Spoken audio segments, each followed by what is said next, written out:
All right, fellas, in this video, I'm gonna tell you my 10 MMA betting principles that have allowed me to profit from MMA every single year. That's how I make my money. For the majority of my money, I make it through betting on MMA. And I'm gonna tell you exactly how I did it. By abiding by 10 betting principles. Now, I did send this out via text format to anybody who wanted it on my X account, but this is for all you fuckers who are too lazy to read. I'm doing it in video format, right? I'm not gonna go in depth on every single principle. I'm gonna do that through some other content in the future. But for now, I'm just gonna lay out the principles for you. Hopefully they'll help you make more money betting on MMA, because there's many mistakes that people make betting on MMA. And this is hopefully gonna be able to help you not make those mistakes. So the number one principle is there is only 3 things you need to worry about when capping a fight, right? There's only 3 ways to cap a fight. The first way is stylistically, the second way is statistically, and the last way is intangible, right? So stylistics, and don't worry about the writing. I don't make my money through writing. I make my money through betting on MMA, so it's not the best, right? Stylistics, stats, and intangibles, right? Intang. So first is stylistic. So these are the only things you need to worry about when you're betting on MMA. Don't worry about anything else when you're capping a fight and trying to pick who's the winner of that fight or where the value is. So stylistics are things like, how does this fighter match up with another fighter? So for example, if you have a out and out wrestler, but he can't strike, and he's fighting a fighter that has amazing takedown defense and he's a really good striker, well then stylistically it may be a bad matchup for that wrestler. But if that wrestler was going against somebody who also was a great striker but had bad takedown defense, they could never stop a takedown, well then that may be a good stylistic matchup, right? Now this is a very binary way of looking at it. Obviously it's not always going to be that simple. Sometimes people are well-rounded. But looking at the stylistics is very important, because if a fighter is a much better fighter than another fighter, but stylistically they're a bad matchup for them, they can still win. So we go back to Miguel Baeza, right? This fella, I don't even know if he's still in the UFC, but he once fought a fighter called Chaos Williams. Now, Miguel Baeza is a better fighter than Chaos Williams. In general, like, he's got more skill. His skill set is wider. He has more tools. But Chaos was a bad matchup for him. And that's because Chaos has elite durability, a great chin, and crazy power. So no matter how many times they fight, Miguel Baeza is going to be in danger every single moment of that fight, even though he's the better skill. Even though he has the better skill set, because stylistically it's just a bad matchup for him. So what ended up happening in that fight is that Chaos got a knockout in the 3rd round, and he won as an underdog. So even though you have the better fighter, they don't always necessarily win. Look at the stylistics before you look up anything. The second thing is the stats. This is easy, right? Stats are height advantage, reach advantage. There's certain things that we can't see on tape, but that stats tell us. And stats should always be used in combination with tape. So like I said, if you watch tape on 2 fighters, you don't know who has the height advantage. You don't know who has the reach advantage. You have to guess based on their opponents that they fought and who tall. But with stats, you know exactly how much reach advantage and height advantage a fighter has. Stats also come into play when you're thinking of how many head strikes does a fighter land, how many times does a wrestler shoot a takedown. Stats are good because they give an overall picture of the fight without grinding through tape. I'd often use stats before I even watch tape. What I mean by that is I'll go into a few matchups, I'll look at the statistics of the matchups of both fighters, and I'll determine if I feel like there's an edge on that fight purely based on the stats. So it gives me a great picture initially, and then I'll dive into tape, I'll watch film, and I'll see if it lines up with what the stats said. It's very important that you don't use stats or only stylistics, but you use them in combination.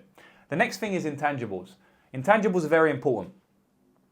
Intangibles are things like if a fighter is coming back off a long layoff. Intangibles are basically things that we may not be able to tell on tape, which is kind of when you're watching stylistics, looking for stylistics. We may not be able to tell on tape. We may not even be able to tell by stats. But intangibles are everything else that is not clear through those modalities. Like if a fighter is coming back off an injury, right? We don't really know how they're going to look.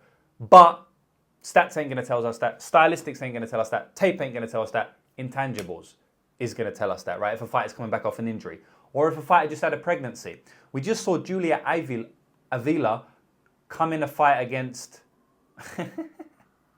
cross that one out, no edits in this one. Anyway, she came in to fight against Miesha Tate, and she got dominated. She got badly brutalized in that fight, but she was coming back off a pregnancy. and she was having problems before about what gym she was at. I believe she got kicked out of her gym at one point or left her gym. So these are intangibles that heavily affected the fight, but that you would never know if you were just looking at tape or stats, right? So these are very, very important and often underrated and sometimes overrated by other MMA bettors.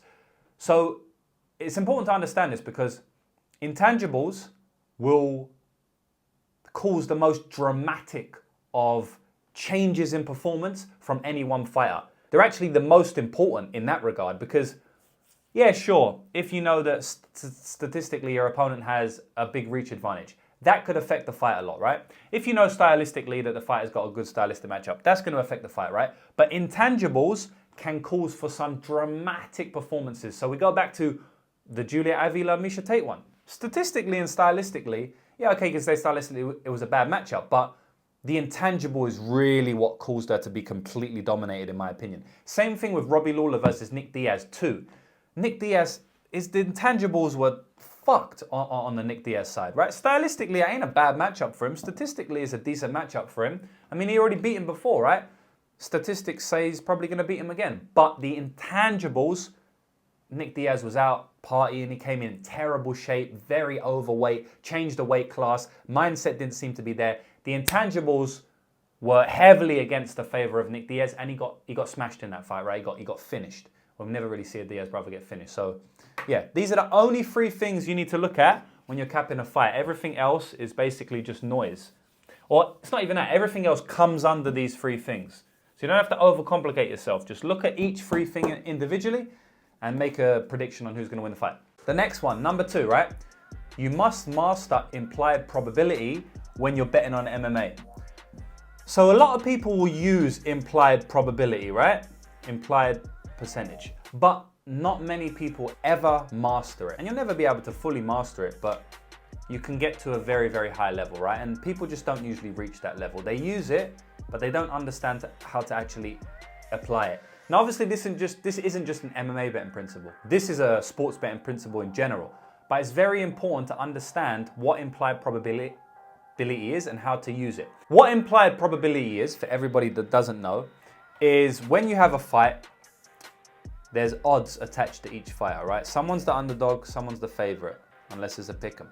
And behind those odds is the implied probability of if the fighter will win or not and how much percentage they account to that odds range. So how likely is a fighter to win? Basically, how much percentage does that fighter have to win? Every odd set tells a story. So for example, 50% or plus 100 is akin to 50%. If you have a minus 400 favorite, that means the implied probability behind the minus 400 is 80%, meaning that the fighter is supposed to win 80% of the time. So you have to become very familiar with the odds and how much they represent.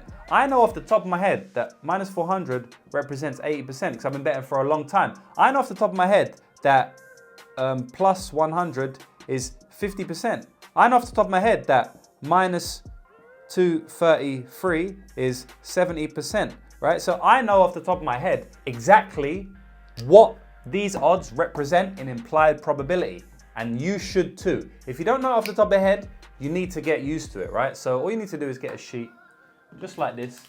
I didn't learn by, oh shit, I can't show you that, stuck on the wall.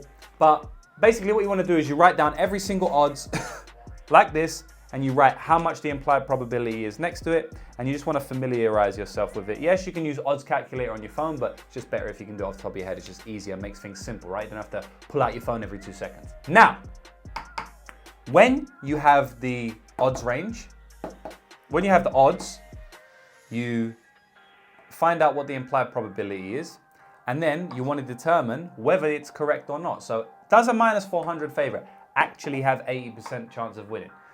And if you determine yes, if you determine no, that's going to determine your bet, right? You always want to be placing bets with plus EV. You've heard that before. Plus expected value, positive expected value. The only way to do that is by mastering knowing implied probability, right? So I'm not going to bore you to death about implied probability. You can Google it and Google how to find out how to do it. But basically, You have to master it. If you master implied probability, you are 50% of the way to becoming a profitable gambler. The only thing you need to do is place plus EV bets and understand the mindset and sports betting principles behind it, right? You need to know how to cap a fight, and then you need to know how to bet on sports. So 50% of the game is literally implied probability, so you better know how to use it. Gambling is a game based on guesses, but we need to minimize our guesses as much as possible, at least according to the risk-reward ratio. That's principle number 3, right? Number 3 equals guessing. So, obviously, when we're gambling, we're guessing. That's what we're doing, right? Gambling is just guessing. Now, it's obviously educated guessing. We're not just randomly throwing shit at a wall. But at the end of the day, we are guessing. We're guessing what's going to happen in the fight. Now, because the whole game is based on guessing, but we don't really want to guess, right? If we're just fully guessing, throwing shit at a wall, we're not going to be profitable. So what we want to do is minimizing those guesses as much as possible. We already have to guess. We can't get away from guessing, but we try to minimize those as much as possible. And what that means practically for you is that when there's unknowns happening in a fight, if there's unknowns coming into a fight, for example, like I mentioned in point 1, if a fighter intangibly, most of these unknowns will be intangibles for the most part, not always, but for the most part, they'll be intangibles. So most of the big ones. So let's say, if we're looking at some of the intangibles, like I mentioned earlier, if a fighter has had massive ACL surgery and they haven't fought for 2 years, well, that's a big unknown on how they're going to perform coming into their next fight, right? So essentially, you have to guess how they're going to perform. But it's a very, very tough guess to make. Some people come back from injuries and they look okay. Some people come back from injuries and they look terrible. This means you have to make a massive guess about how that fight is going to look coming back from that injury. It doesn't mean you can't make guesses, right? But understand what you're going up against. We need to make as little guesses as possible. I'd rather be in a position where I don't have to make any guesses. Now, that's not going to happen because every fight's different and there's going to be fights where you do have to make guesses. But for example, if we're betting on Khabib Nurmagomedov and he's been active over the last 3 years, we know that he is not coming off a 2-year layoff. We know that there's going to be no ring rust. And we've seen in his career, he shoots takedowns in every single fight. So when he's going against Dustin Poirier, we know he's going to shoot takedowns. We don't have to guess. We don't have to guess that, right? Another fighter, Francis Ngannou. Every single fight he's ever fought, he runs in the cage, runs forward to his opponent and tries to take their head off within the first minute, right? We don't have to worry about Francis Ngannou maybe fighting tentative. Now, he did that one time against Derek Lewis, but he's never done it in his entire career other than that, and that was after a loss. So, this is exactly proving my point, right? Let's say we know that Francis Ngannou is going to take someone's head off in the first minute, right? But then he comes up against Stipe Miocic, he tries to do it, and he loses. His first fight coming back from Stipe Miocic, he fights differently. But that was a guess we had to make, right? Coming back from the Stipe Miocic fight, we don't know how he's going to react because it was his first loss of his career. I think he lost in his second fight or something, but it was his first loss, basically, right? Against Cisse he lost, but it's his first major loss. We don't know how fighters are going to bounce back from their first major loss. Their first loss in the UFC. How are these fighters going to bounce back? Right, so even though a lot of people would have wanted to bet on Francis Ngannou against Derek Lewis, if you was abiding them by principle 3, don't make guesses, then you would have realized that, okay, Francis Ngannou's a beast, but I don't know how he's going to perform in his fight after Stipe Miocic. That was a tough fight. It was a 5-round war where he kind of got exposed. I'm going to have to guess that he's going to be the same man. He might not be. Now, if you was abiding by this principle, you wouldn't have guessed. You would have passed on that fight and you would have saved your money because Francis Ngannou fought differently, right? So I'd rather bet on spots where I don't have to guess, right? Where it's easier because I have to guess anyway. So just try and guess as little as possible. Now, this is the caveat, right? It's fine to take risks and guess in MMA betting, especially when the reward is correct, but only also if the reward is correct. So, for example, if there was some unknowns coming into the Derek Lewis fight, Francis Ngannou, Derek Lewis, because of how he performed in the Stipe fight, we don't know how he's going to return after that, right?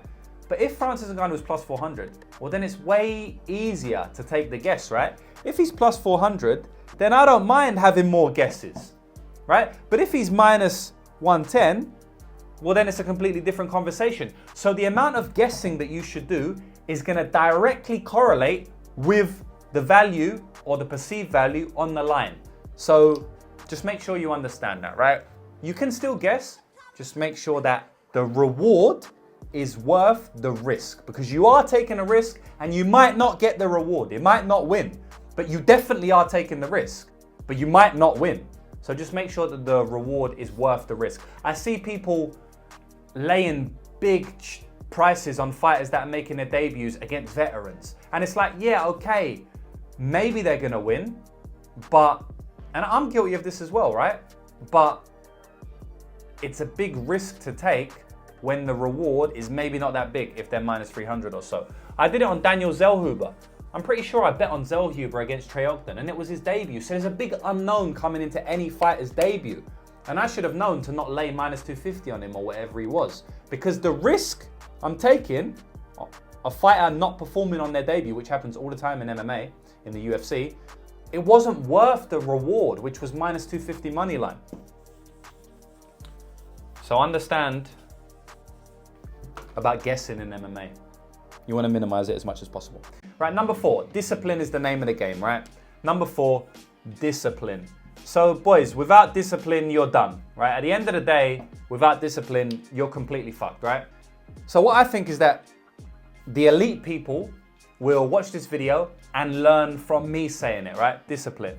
And they will literally have discipline just from learning from me. The good people, the smart people, will not learn from me, but they'll go through mistakes themselves. They will make errors. They won't show discipline, but then they will learn from that and change their ways.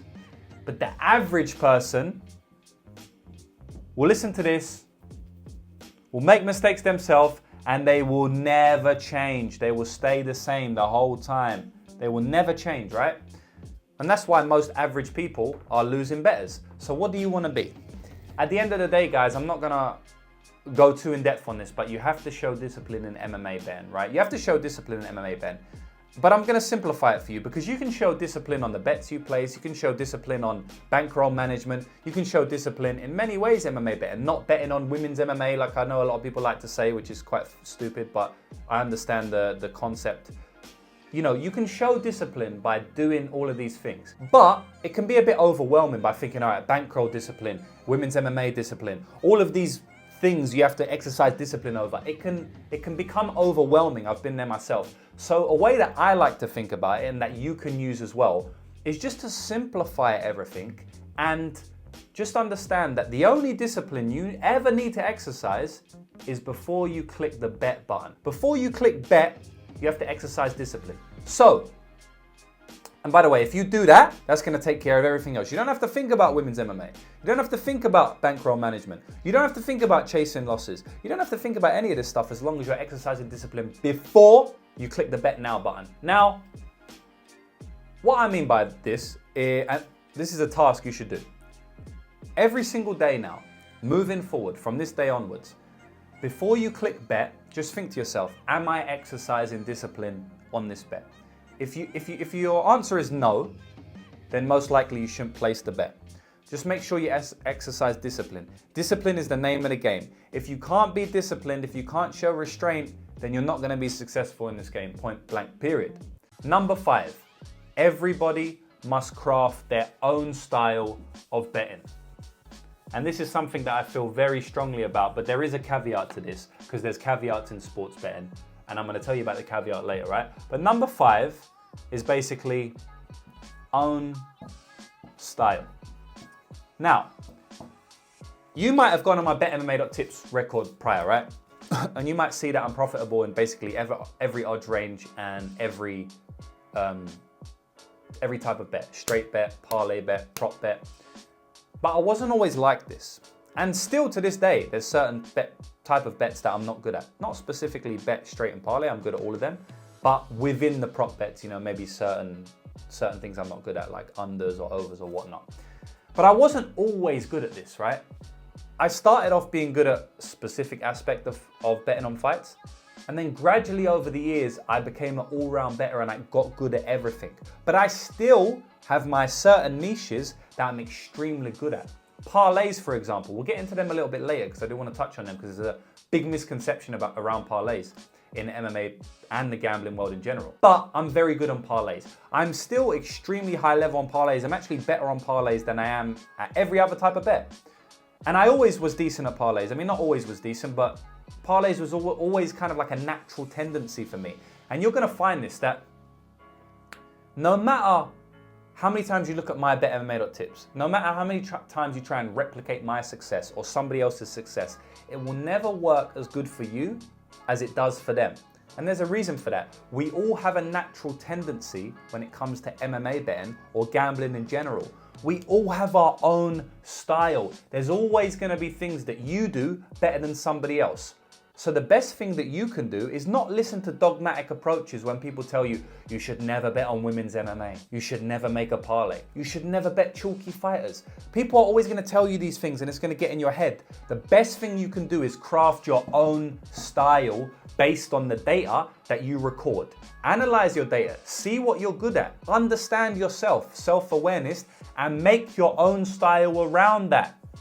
This is so important, guys. Number 5 is so important. If you don't do this, you're forever going to be chasing your tail. You're going to be trying to double down and make money in areas that you're just not naturally good at. And what it's going to do, which is something that's never spoken about in betting, not for the most part, is that it's going to eat away at you mentally because you're not making the progress you believe you should have based on other people's opinions. And what that does is slowly grinds you away. It makes you make bad decisions. It increases your stress. And we've only got so much stress tolerance. Gambling is a mental game as much as it is a skill game. And to be honest, it's way more a mental game, right? So you have to protect your mental. And it's a long explanation, but actually, this, if you don't stick to this, it's gonna fuck your mentality, man, and you ain't gonna be able to get better at anything else, and you ain't gonna be able to do the other 9 principles if you don't do this one. Now, I'm gonna tell you a caveat to this, right? So, I do believe very strongly that honing your own style in MMA betting is the way to go. But while I also believe that, I don't believe that you should only bet to your own style and never ever try to attempt to do anything else, right? But, and I'm going to mention that in the next point, but hammer this point home one last time. Develop your own style. Find what you're good at, double down on it, and earn more profits. Next point is going to not directly go against it, but it's going to be a caveat to it, right? So number 6 is constantly, and when I say constantly, it literally never ends. If you watched my video I did a recap on this year, you will realize this. Constantly improve, right? So you want to constantly improve and adapt and try to become a good all-round bettor. If you've been following my content for a while, you will know that I always preach becoming a good all-round bettor. Now, I just said that you have to double down on your own style, your natural tendencies, and create your own style, right? But just because you have to double down on your strengths, like I mentioned in point 5, it doesn't mean you have to ignore your weaknesses. So, maybe you're very, very good at betting straights, but you're very bad at betting parlays. Now, what I see a lot of people do is go, oh, I'm never ever betting parlays again because I'm not good at them. This is not the optimal way to bet. I actually think it's a much better way than most people bet, which is just to keep doing the same shit over and over again, say they're gonna change, but never really do. That's a big, big thing in betting and MMA betting in general, but it's not the optimal way to bet. We wanna be betting optimally. We don't wanna be betting good or decent or above average. We want to be betting optimally. And it's optimal to be able to bet and make profit on every single type of prop bet, every single type of straight parlay, every type of odds range, and every single weight class. Who's going to have more profit? Somebody that can only bet on straights, or someone that can bet on straights, props, and parlays? Obviously the latter, right? It's not a hard thing to understand. So you want to create your own style, especially when you're first starting off as well. You want to create your own style, hone in on that style, what brings you the most profit, double down on that while also trying to increase your weaknesses, right? Improve your weaknesses. And I'm going to give you a pro tip on how to do this. If you realize that you're really, really bad at betting parlays, or really bad at betting props, or really bad at betting a specific type of prop, stop putting money on it. If there's something that's really eating away at your bankroll, just don't put money on it. Something that I've realized doing my 2023 year in review recap, that's up on my YouTube channel if you want to go and watch it right now. I realized that I was just bleeding money on fighter to win inside the distance props. So fighter to win via submission, fighter to win by knockout, fighter to win inside the distance. I was just bleeding money for years and years on these things. But if I bet the under, I was actually winning money, right? So there's a lot of caveats. As I say, I can bet a fight to finish, but if I pick the fighter who's gonna finish, well then I'm not good at it. So going forward in 2024, I'm not gonna completely stop betting inside the distance props, right? If something stands out to me massively, then I probably will bet. But what I will more likely do, or what I will do, and more often, is that I'll find bets that, and this is what you can do, I'll find bets that I want to place when a fighter to win inside the distance, but I won't actually put my money on it. I won't risk my money on it because I've shown that it's a weakness of mine, right? I shouldn't be. What I should be doing instead is making a note on what bets I want to bet, and maybe after 3 months, after 6 months, going back and finding out, was that a good bet? I didn't make it though. I wanted to make it. Was it a good bet? Why did I make it? Would I have been profitable if I did make it? So in a sense, what you want to be doing is making fake bets on the areas which you're no good at, and then analyzing that data. And only when you see a clear improvement, right? Let's say I've just been losing money on inside the distance props, right? Instead of continuing to bet my money and lose money on inside the distance props, what I'll do is I'll start fake betting on these props, right? And then, only then, when I see myself start winning a lot of money on them, maybe then I'll start betting on them here, because now I've proven to myself that I've changed my strategy. If I just keep putting money on him, I might keep losing. And if I keep winning, well, great, but I don't know that, right? So I'd rather save my money doing something that I've lost money on so much previously than just hope to one day get better. Also, if you put fake bets on it, it does something different where it's like you pay more attention to it because you can kind of see what you would have won and what you wouldn't have won. So I've done this many times, right? I've put fake bets on things. I've written down, all right, I would have bet that. Then if it wins, it's like, fuck, man, I would have won that. I should have bet it. So it makes you pay more attention to it, and it makes you pay more attention to your data analysis. And then, as I said, eventually when you start getting profitable on them, then you can start putting actual real money on them. So yeah, just to summarize, you want to constantly improve and get better at all types of bets. Number 7, sports betting will eat you alive if you cannot control emotions. This is the worst one.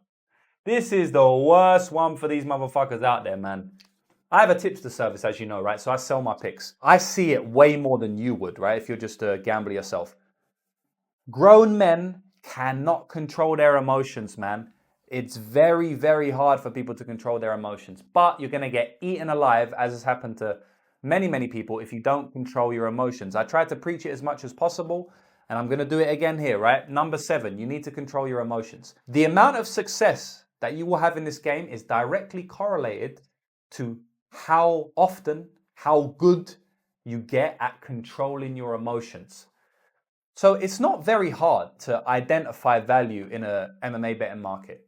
It's not very hard, right? It's just a skill set. But it's very hard to control your emotions. It's two completely different things.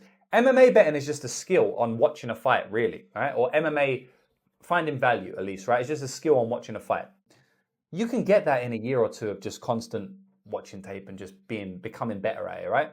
Refining your process. But controlling your emotions is literally developing the human psyche, developing your brain. It's a completely different thing. It's way harder. And that's why most people will never do it. But my message is not for them. My message is for you to hopefully help you control your emotions, because it is possible.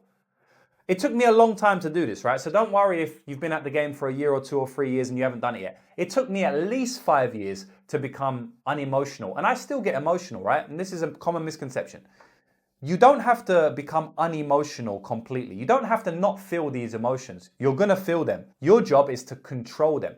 So you should never get too high on your wins. You have to control positive and negative emotions, not only negative.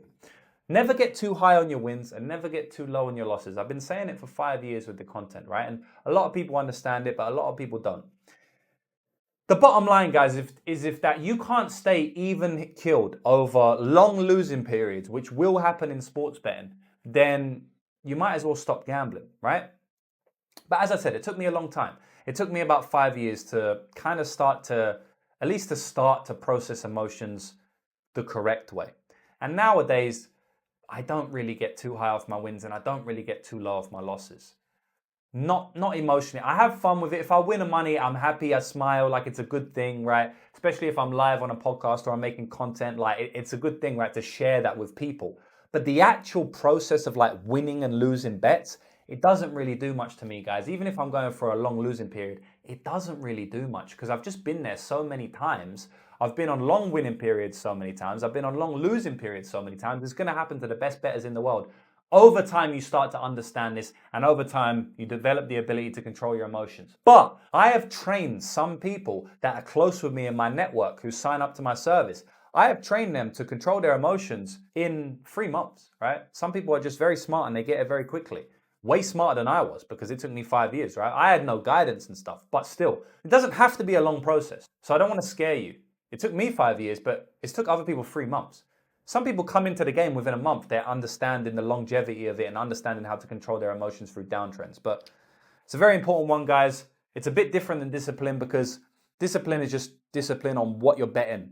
This is emotional control, right? It's a completely different thing. They go hand in hand, but it's a completely different thing. So I believe it needed its own point. Control your emotions in this game. Otherwise, you will never be successful in this game. You don't be a volatile human being, man. In MMA betting, you need to be stoic. You need to be a very strong, level-headed figure. Number 8, bankroll management is what will keep you in the game. So, yes, guys, I know we've heard it a lot of time. I know it's boring, right? And I'm gonna give you another caveat as well. But bankroll manage, right? That says bankroll manage. Don't worry, I can confirm. So bankroll management. At the end of the day, guys, if you don't have any bankroll, you can't make any bets. That means the gig is up, right? Or at least the gig is up for a good long time until you can get more money again to establish a new bankroll. Bankroll management is everything, right? You need to be understanding that you need to protect your bankroll at any cost because you need to stay in the game at any cost. I went through this the hard way. I lost a lot of money gambling throughout my entire life, right? So I've lost more than one bankroll. I've lost many bankrolls. Luckily, I was young. Betting wasn't a massive source of my income when I did lose these bankrolls. I was only young. I was still working jobs, so I was able to reload my bankroll over 6 months or a year and kind of restart in the game again, right? But a lot of people don't have that luxury. A lot of people are 30 years old and tied down with kids, 40 years old, tied down with kids. A lot of people don't have the time to reload bankrolls after bankrolls, right? I was just lucky in that I did. So I learned the hard way. I blew through a couple of bankrolls before I understood the importance of a bankroll. If I lost my bankroll now, it would be devastating. It would destroy me, right? Because a lot of my income is coming from sports betting. You could technically say that all of my money is my bankroll, right? And that's what happens when you get a professional gambler. It doesn't really work like a bankroll, right? People don't really understand this because they don't bet full time. But if you bet full time, your bankroll is basically all the money you have, right? Because that's your full-time job. So yes, you might have 100 grand in your betting accounts, but if you have another 20 grand in your bank account, that is your bankroll. Like you actually have 120 grand bankroll, right? Now, obviously you want to exercise discipline and not put every money into betting. But in general, if you're a sports bettor, all the money you have, or if you're a full-time sports bettor, all the money you have is your bankroll, right? So if I lost all the money I had, if I lost my bankroll, I'd basically be losing everything I had, which obviously would be devastating, right? So yeah, I'm not gonna bore you too much with this one. It's very self-explanatory, but you have to learn bankroll management. You have to learn bankroll management, guys. Like it's the most important thing in sports betting because without a bankroll, you're not a sports bettor anymore. All right, number 9. This is an important one. The last two are very, very important. I mean, they're all fucking important, to be honest, guys. These are all extremely important. I couldn't put this video out without mentioning at least one of these. And by the way, there's 100 more principles that I have written down and I will put out through content in the future. But these are just 10 that are extremely important. All of those are important as well, but they're more specific to MMA betting. How to pick an underdog, how to bet parlays, right? They're very like specific. How to live bet, you know, they're very specific things. There is also lots of general stuff as well, but this is the most general points that I could think of that are extremely important in MMA. So if you want the other 100 points very specific on how to make money in MMA betting specifically, then just follow me along, hit my Telegram link, just t.me/lucrative tips. Join my Telegram group. I'll put out tons of content through there in the future. But we'll get on to number 9 now, which is there's many ways to skin a cat, right? So there's many ways to skin a cat. And if you don't know what that means, it's just a saying that means like there's many ways to do one thing. So there's not only one way to do one thing. And this is something that you'll see heavily in the MMA betting space, in the sports betting space. People say that there's only one way to do something, right? When I first came into gambling, everybody told me, you know, 15 years ago, people were telling me that, not 15 years ago, because I was just acting like an idiot then and didn't have certain people around me. But throughout the years, people have told me that parlay betting is bad. Don't parlay, is stupid, right? I have been profitable for about 7 years now on MMA. I've been profitable for 7 years, probably more than that. I'd have to do the maths exactly, but around 7-8 years I've been profitable. Every single year I've been profitable on parlays. Every single year. And it's actually my best performing metric. So people will say, you know, people in denial, the old fogies in denial will say that it's variance. I've got good variance for 8 years. But that's not the case. We know that. We're not stupid, right? That's an example of something that people stick to, say that it's gospel, and don't understand that there are many ways to skin a cat. I can't speak about other sports, right? Because I'm not fully in depth on other sports. I've bet on other sports. I make money on other sports. I bet on a lot of other sports these days. I think it's the natural progression for any sports bet. You get really good in one market and your network expands and you start betting on all sports. I'm betting on many, many sports these days. But my expertise come in MMA betting, so I would only ever speak with confidence about MMA betting, at least at this point in my career, right? And what I can tell you is that there's many ways to skin a cat. There's not one way to bet. You shouldn't only bet underdogs. You shouldn't always avoid betting on women's MMA. You shouldn't always avoid laying big chalk, -300. There's many, many ways to skin a cat, guys. There's lots of contradictory information that you'll come across when you're betting on MMA and when you're searching for gambling content. And it can be very overwhelming. But the most important thing that you can do is not stick to one rigid, one-size-fits-all approach for every sports bettor. Oh, you know, you can never trust that fighter. You can never bet on that type of... There's many, many different ways you can bet. There's many, many different ways you can make betting work for you. I know some people who bet on strictly underdogs. They never bet on anything else and they cash big time all the time. I know people who basically never bet an underdog and they've got tons of money from sports betting. There's many, many different ways, right? Now, the caveat, as always caveats, right, in this game, there are universal truths, right? Like all of the rules I've told you here. You can't argue with them, they're unarguable, right? The rules that I've told you today are not arguable. So there is one size fits all in terms of the rules I've told you. But there's no one way to do something, right? There's no one process, there's no one way of betting. And as long as you don't have this outlook on life or on MMA betting, like there's only one way to do it, then you will be way more profitable. Because if I listened to this one size fits all approach, I would have never been I wouldn't have been half the better I am, because I wouldn't have took the risk I would have, because I wouldn't have believed that it could work, right? So we always have to keep an adaptive mind. Edges disappear in gambling all the time, right? So if you have a rigid one size fits all approach, well, then you're going to miss out on tons of edges that appear. There's many ways to skin a cat, boys, so don't shame anyone for betting one way.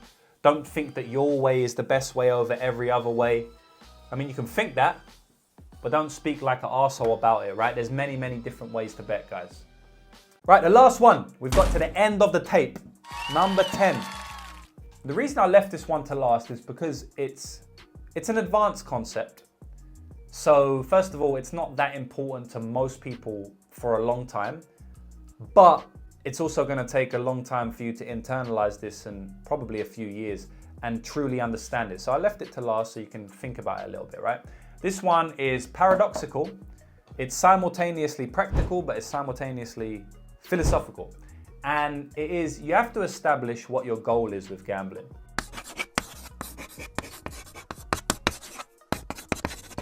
What's your goal with gambling? So I'll explain it a little bit deeper. Most people will come into the gambling game and they will say, my goal is to become a millionaire and retire off my gambling winnings. That's what most people will say their goal is. But actually, most people are lying. And I'll explain why, right? You always do what you want to do in life, right? You never make a decision that you don't want to do. At the time that you made it, you wanted to do it more than any other decision. When you eat a donut, even though you know you're trying to lose weight, you did want to eat that donut. You could say, oh, actually, no, I just wanted to lose weight, but I just caved in. At that moment, you wanted to eat the donut more than you wanted to lose weight. And I'm going to relate it back to gambling. This is why you have to really get clear on your goal. So a lot of people will say they want to retire off their sports betting winnings, right? But if they experience a big loss, most people will start chasing their losses, placing minus EV bets in the process and not protecting their bankroll at all, even though they know it's the bad idea. If they really wanted to retire off sports betting, they wouldn't chase their losses because they know that it's not the best thing to do long term. They would save their units, they would save their bankroll for another day. So even though that those people would tell you that they want to retire off sports betting, actually no, they don't. Otherwise they wouldn't have done that. The desire to chase that thrill and chase their losses was more than the desire to retire off sports betting, right? So they wanted to do that more than they wanted to retire. But they would tell you that their goal is to retire. The truth is, most people are just gambling for a thrill. Now, that can be changed. When I started, I was gambling for a thrill. Well, I think when I first started, I actually gambled to make money. But then it quickly got, I got sidetracked and I went down the wrong route. And then I actually started to gamble just for a thrill. But then I brought that back and now I'm gambling strictly to make money, right? I still have fun with it. Doesn't mean you have to have no fun, no entertainment at all. But my goal is to make a hell of a lot of money. My goal is to be wealthy. So you can always bring it back, right? So if you're honest with yourself and realize that, no, my goal actually is just to bet for a thrill. And even if you don't know this consciously, you can understand this by seeing what you do when you lose, seeing how emotional you get. Are you really, really enjoying watching the fight or watching a bet too much? That means you're not actually gambling for the right reasons. You're just gambling for a thrill. Otherwise, you would be able to become unemotional, right? But taking it back to the goal, you need to sit down and think, what is your actual goal, right? As you get older, your risk tolerance will decrease. The amount of risks and swings that you're going to take as you get older will decrease. So you need to know your true goal because you need to understand what your betting strategy should be, right? So if you really get clear on what your goal is, the philosophical part, what type of person you are, then it will allow you to place your bets accordingly and change your betting strategy going forward, which is the practical part. So I'll tell you a little story about what my goal was and what my goal is before I end the video. So I always knew I wanted to get wealthy from sports betting. I knew it was possible. I saw other people do it. I had big wins myself. I knew it was possible and I just wanted to get money in general, right? So this was the avenue I went down for most of my life. And I succeeded, right? I became very wealthy on most people's scale, right? In my head, I'm not wealthy and I still need to make more money. But most people would think that I am wealthy and I got basically all of my wealth from gambling, right? Now, a few years ago, I made the decision to split my bankroll and start placing very large wagers on very specific bets that I called my big and max bets. You will see me posting about them quite often over the last few years, or since I started really, if you've been following my content. And I started to place massive, massive wagers on MMA fights, right? Way more than I've ever done. So I've bet $50,000 on MMA fights before. I've bet plenty of times, I bet $20,000. And the reason I did that was because I got very clear with myself about what my goal is with gambling. I had a conversation with myself and I said, James, like you're doing well gambling, you're making decent money, monthly, it's providing you with what you need to live and stuff. But I didn't want to just live off my income. I wanted to become filthy rich, basically, from gambling. And I went about 23-0 on my bigger max bets. And I thought, look, I know it's not a massive sample size, but 23 wins and no losses. It's a big enough sample size for me at this time to go very, very heavy risk mode. And because I chatted to myself and my goal was to become very wealthy. If my goal was just to live off gambling, live off my gambling career for the rest of my life, I would never have gone super risky and placed $50,000 bets because it was way above what my bankroll was. I've had times where I've put 30% of my bankroll on one spot, right? Which is way too much.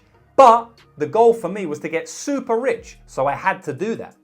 Now, obviously, I split my bankroll. I kept a certain bankroll where, okay, if everything goes tits up with my new big bankroll, then at least I'll have some money to maneuver. I still have a bankroll to fall back on, and I can still live and maneuver barely, but I can do it, right, with that bankroll. So I was a little bit smart. I didn't just place all my money. But with my big bankroll, I started placing $20,000, $30,000, $40,000 bets, right? And it paid off for me. That's how I earned so much money, basically. That was like the best run of my life. I started winning so much money, and it doesn't take many $20,000, $30,000, $40,000 bets to turn that into big amounts of money, right? So in hindsight, that probably wasn't the smartest decision, but it was what I wanted to do at the time based on the goal I had with gambling. If you're fit, but I was like mid-20s at the time, right? I take a lot of risks. I take a lot of risks in general. My name is literally Gambler JB, right? So, you know, on my other Twitter account, you can follow me, Gambler JB. I'm a gambler. That's what I do. I take risks in life. I have always done. I always will do. Maybe when I get older, my risk tolerance will drop down. But like, if I was 60 years old, I wouldn't have took as many risks, right? My goal would be different. If I had children, my goal would be different, right? So there comes a point in time in your gambling career where you're gonna have to sit down and have a conversation with yourself. What do you want out of this game? And what type of person you are and what type of stress you can handle. And that will determine your betting strategy and your betting process moving forward.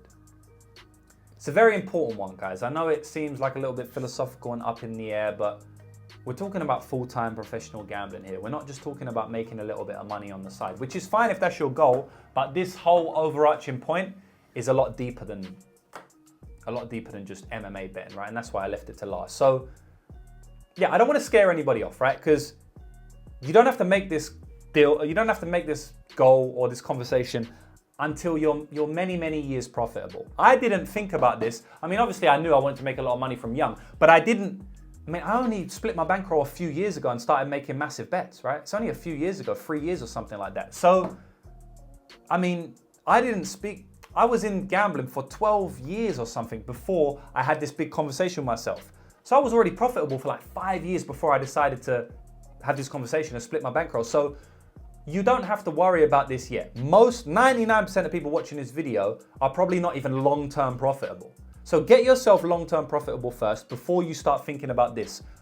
Because I don't want to scare you off. And so many people ask me questions, like people who have not even signed up to my service yet, and they haven't even made money themselves from gambling, and they're asking me, oh, how do I stop the bookies from limiting me? Or they'll ask me, how do I create multiple accounts and stuff? I'm like, mate, you've literally not earned one drop of money off gambling, and you're telling me how to avoid being limited by the books and stuff.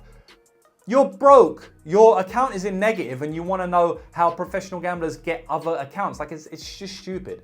So don't have to worry about this so much for 99% of people, but I did want to put it in because I wanted you to understand that you have to have a conversation with yourself at some point in time when it comes to gambling about what your goals are. So that's it, guys. All 10 MMA betting principles done. As I said, hopefully this helps you. Hopefully you've enjoyed them, but hopefully they help you earn more money, which is the ultimate goal of this right here, is to earn you more money. If you implement all of these principles, your results will skyrocket. It's literally impossible. So it's one thing having the knowledge, but it's another thing having the implementation. And I'll create content on that on the future, the actual implementation of these principles.